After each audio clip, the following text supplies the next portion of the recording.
அப்புறம் சேர்றாங்க, அப்புறம் எப்படி போயிடுறாங்க, அப்புறம் அழுறாங்க, அப்புறம் சிரிக்காங்க. ஒன் டே வந்து டான்ஸ் ஆடுவாங்க, ஒன் டே வந்து அழுவாங்க. அதுக்கப்புறம் மறுநாள் நான் சாரீ எடுத்துட்டேன், அதுக்கப்புறம் வந்து நான் ஜுவல்ஸ் வாங்கிட்டேன் அப்படின்னு சொல்லிட்டு ஹாப்பியா போடுவாங்க அப்படிங்காங்க. நான் இதுக்கு வந்து உங்களுக்கு வந்து கரெக்டா பெர்ஃபெக்டான ஒரு எடுத்துக்காட்டு சொல்றேன்.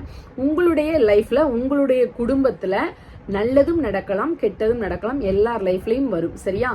மறக்க முடியாத ஒரு மரண நிகழ்வு கூட நம்ம ஃபேமிலியில வந்து எல்லார் ஃபேமிலிலையும், இன்க்ளூடிங் நீங்க சொல்றீங்களா உங்க ஃபேமிலிலையுமே நடக்கலாம்.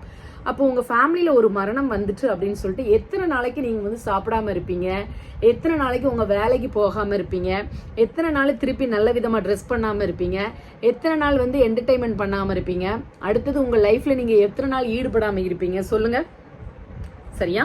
பண்ணுவீங்கல்ல? இல்ல செத்தவன் செத்து போயிட்டானு சொல்லிட்டு அவங்க கூட சேர்ந்து நீங்களும் குழியில போய் விழுந்துருவீங்களா? இல்ல.